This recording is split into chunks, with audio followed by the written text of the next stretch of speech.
Hey everybody, welcome back to my channel. Today we're going to take a look at the Tamiya TT-02 Type-SRX chassis kit manual. We're going to do a deep dive into the pages of the manual, look at the build, and see if I can catch any interesting bits that we can share and look at today before we build the kit. So let's get started. So this is the newest variant of the popular Tamiya TT-02 chassis, and this is going to be a more expensive kit, and it's going to be geared more towards being a race car rather than just a bash around TT-02. This is going to be a little bit more sporty, and I'll show you where the differences are as we go along the manual.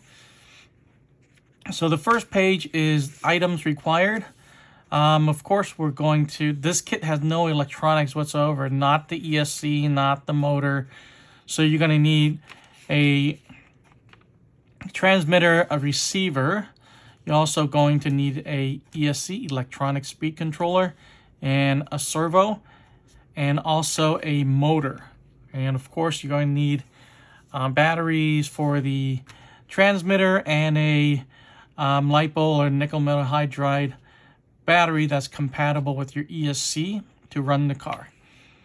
They give some standard minimum and maximum dimensions for the servo itself, which is very helpful. There's different sizes of servo, and if you buy one that's a little bit too large, it may not fit. I know the TT-02 chassis could accept a low profile servo, and that's probably what I'm going to end up using, unless this particular variant doesn't allow it, but I think it's going to be fine. These are some of the tools you're going to be using for the kit, and there probably is going to be more than this. Great news is this is not a crosshead screw kit. This is going to be a hex kit, hex screws. So you're going to need a 1.5 probably for the grub screw and the motor, a 2mm, which is for the most of the screws on the car, and then the 2.5. I don't know what that will be for, but we'll find out. You do need a separate large and small screwdriver. I think I saw some like smaller screws at the lower arms. There is a pair of tweezers you need, needle nose pliers, angle cutters, side cutters, whatever they call it, modeling knife, and then a pin vise, which is pretty much a punch. I'm going to use a drill bit for this part. You need synthetic rubber, which is kind of like rubber cement. I usually use shoe glue. I think for this build, I'm going to be using E6000, and you're going to need some CA Cemented tire glue. And I'll leave a link to my Amazon storefront. With those affiliate links, whatever you buy on Amazon, when you click that link, does help the channel, and the money will go towards buying my next kit. And you'll find all of my recommendations for every one of these kits, including recommendations for ESC, servos, and the rest of the electronics. So check that out. And this is a bunch of safety precautions. You can read through that. There isn't anything crazy difficult to understand here. It's pretty standard stuff. And speed controller, mechanical speed controller. They haven't had those for like 30 years, but it's still here on this paper. Let's see. And then it gives you a little bit of caution about how to put the build together, kit together. Basically, it's telling you to read the manual, which goes for any kit you build, and be careful of the smaller parts. And if you need some supervision, you can ask. If you are younger and you needed some help, definitely ask a friend or a parent or whoever to help you out. The goal is to finish the kit, so whoever you can get to help you will be great. And watch out for flying parts. And when you're painting it, when you're painting the body, which doesn't come included with this kit, need to be in a ventilated area. And just be careful when you're wrenching on the kit that you're not going to break the kit while you're just trying to fix it. All right, and this is a configuration of how the electronics will come together.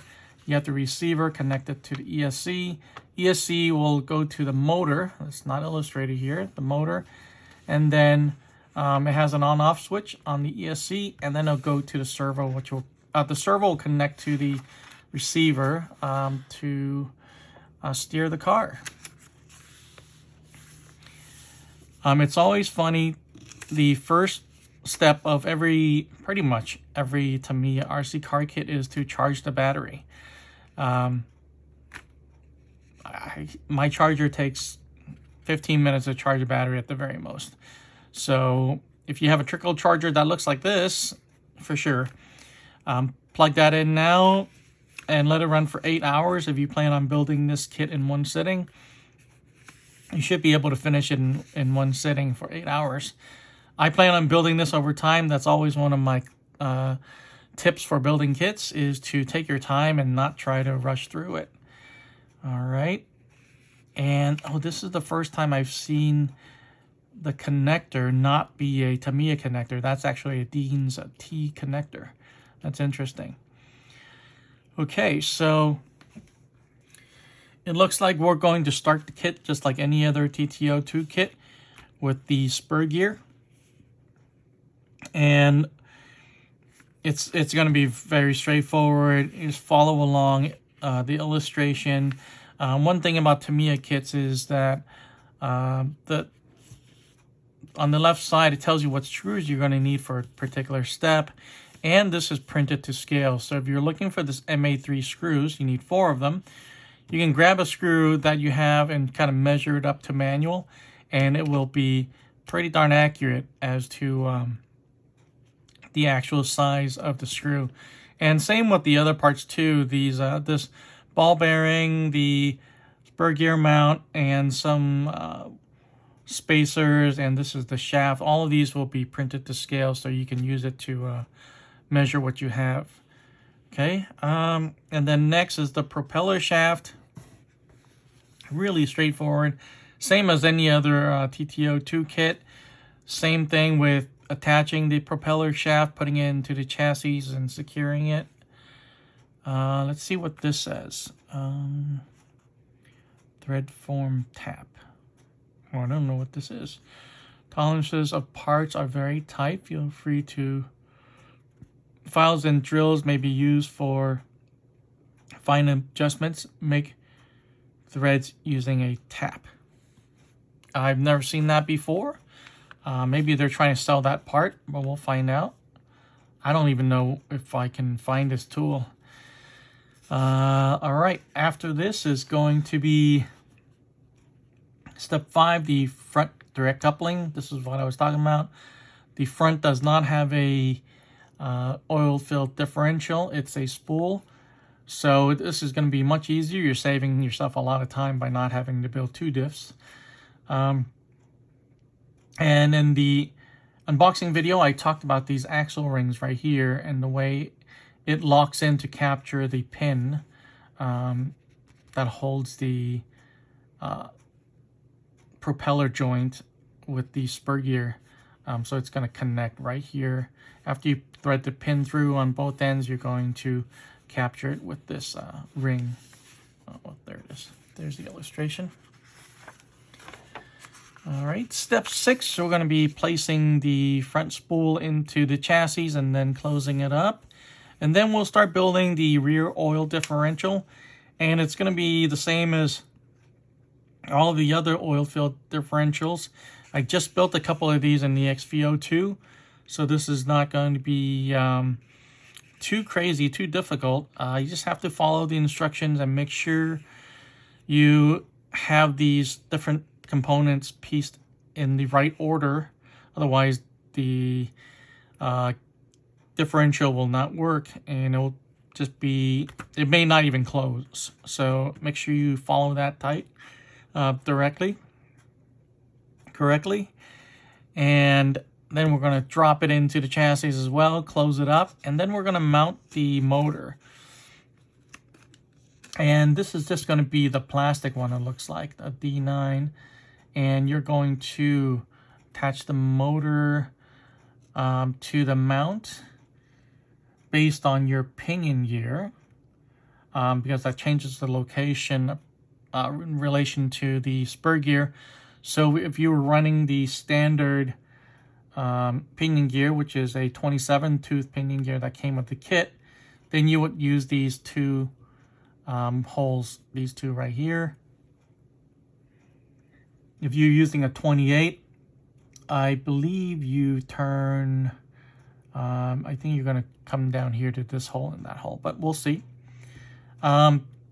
If you plan on using a brushless motor, which most people will, I would recommend buying the aluminum motor mount. It'll hold on to the motor a little bit better than the plastic, and you'll probably get less vibration and probably going to be a lot smoother for your car. And so we're going to drop the motor in and then put on the cover. Step 12, I'm going to start building the front arms. And again, this is very straightforward. You just have to make sure you follow the sequence of the parts that go in on either side of this shaft. And then this is a little bit going to be a little bit more challenging. So there's 3 parts to putting in this ball end. There's the ball end itself, a spacer, and then this screw that goes into the arm. And just follow the instructions. And of course, I'm doing a build series video after this video is done, and I'm going to show you how to build this kit step by step. And I'm going to have it there's not going to be any skipping or anything like that. I'm going to show you every step. I'm going to use time lapse for cutting parts out of the tree, or using a electric drill, but I'm going to show you exactly how to build this kit step by step. These darker shading part right here is asking you to apply some of the synthetic rubber cement, which is interesting. So rather than using grease, they're actually asking you to put rubber cement here. I have no idea why they would do that, but I guess we'll find out. So this is the rear, right? No, this is the front arms, lower arms, suspension mount, and then that's the bottom skid plate. I'm going to secure that, and then we're going to work on the rear upper arms. Again, same thing. Make sure you orient the arms properly so that the front is the front, rear is the rear, and then you put these components in step by step according to the same sequence. And let's see, step 15 is putting on this piece right here, MB42, whatever this piece is. This one will allow you to hold on to those pills that I was talking about, to change the angle of the suspension mounts. And so this is for the rear, so it's going to allow you to make those adjustments for a toe in, for example, on your rear arms. And then we have the front damper stay. Again, so we're going to be using that composite damper stay, not the ones that are the plastic ones in the first parts tree that I pulled out of the unboxing video. They're asking you to put a few dabs of this grease at the end of these 2 screws before you tap it in there. And then we're going to build the front axles. Again, those axle rings start coming into play. This is the other area you would use it to capture the pin through the universal drive. Let's make sure that is correct. Yeah, the rings are right here and right there, those 2 spots. And then we're going to build the front uprights, attaching the knuckle arms. It looks like there's a lot going on here, but if you look at it step by step and piece by piece, you'll be able to decipher this pretty easily. Then we're going to build some turnbuckles, and this is probably one of the hardest parts to build for anybody who's just starting on building kits or even an intermediate builder. I have some tools that really help me, and I'm glad I have those tools, because otherwise I don't think I can build all of the turnbuckles for these cars. I just don't have the hand strength and you know, to turn those rod ends into the shaft, and I lose track of the direction, righty tighty, lefty righty. You know, it gets confusing really fast. So I'll walk you through doing these. I have come up with a setup with a electric screwdriver and a pair of locking pliers to make this really easy. So look for that video. And then step 21, we're going to be working on the rear damper stay. Again, it's going to be that composite damper stay, not the plastic ones in the unboxing video.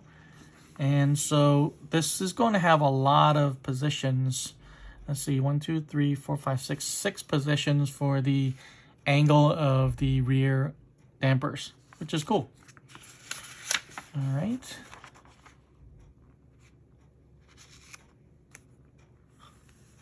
Step 22, we're going to be building the rear axles, the rear universal joints.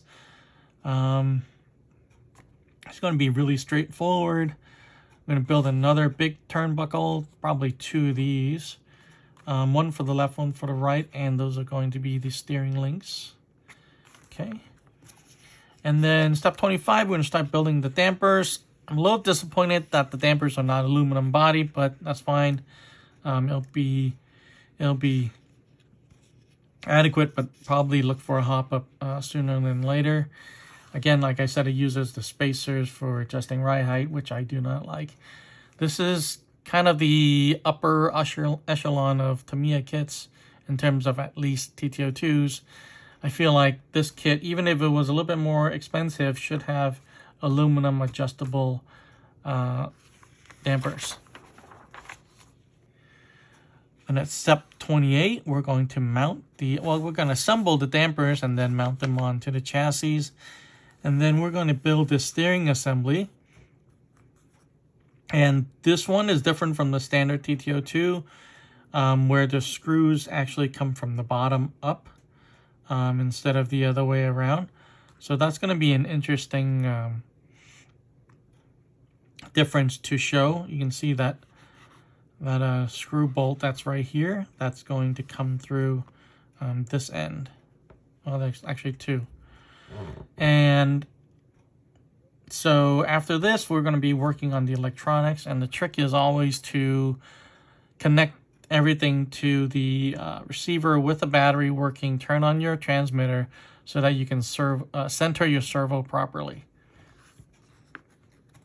And the servo, we're going to build a servo saver and then find out which screw the servo saver accepts.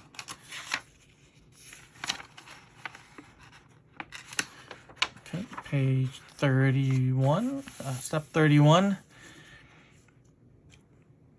I'm going to build yet another turnbuckle and pretty much install the servo and the receiver into the chassis. This shows you where the receiver's relationship to the chassis is. Relationship to the receiver boxes. And you can tell just right here, if you had a low profile servo, you would have a lot more room for some of these things. Okay, after that, step 33 is just to glue the wheels. There are so many ways to build these wheels. I do it a certain way. I also have a tool that helps me doing a certain way, but we'll see. Everybody's a little bit different when it comes to building tires. So this is pretty much the final stretch. We're going to put on the bumper, we're going to put on the battery, and then clip on the body, and then we're done with the kit. All right, so here's some setup information. You can change the pinion gear and the spur gear. Well, the spur gear is going to be 68 tooth. You can change the pinion gear for different final drive ratios. So you can find we're at 27, so we actually maxed out the high end, the low end of the ratio already. So that's a really good thing. And this part says you should have the right tire for the right surface. And if you're going to a track, just ask your track owner what they recommend for that particular day. And again, right here, you are able to make adjustments to the toe in and then toe out of the car. And you can also change the camber angle by adjusting the length of that turnbuckle. And this is the different weight oil that you can use. I'm not sure what the translation is to CST. I think that's what it's called. So the American, like Team Associated and some other ones, their naming convention is going to be different from Tamiya's. So whereas they're calling it, 1,000-pound diff fluid, it may be, I have no idea, like an 83 weight damp oil, gear oil. Let's see. So again, right here, these pills will help you adjust the angle laterally and also vertically, at least on one end of the suspension lower arm. And some more illustration here, different combinations you can do. And then here's a blank setup sheet for when you take this car racing.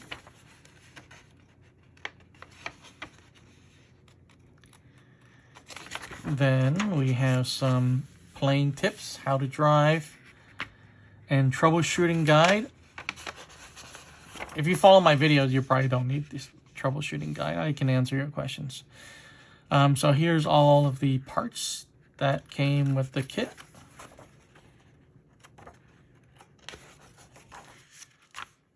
Second page of that, and here's the other side of the yellow sheet. Be careful playing with it in traffic. You may experience interference with other remote control vehicles. Don't overheat your ESCs. So that's the warning for the the Tamiya ESC using LiPo. Your ESC may overheat. It may even burst into flames. So that's why, because there's no low voltage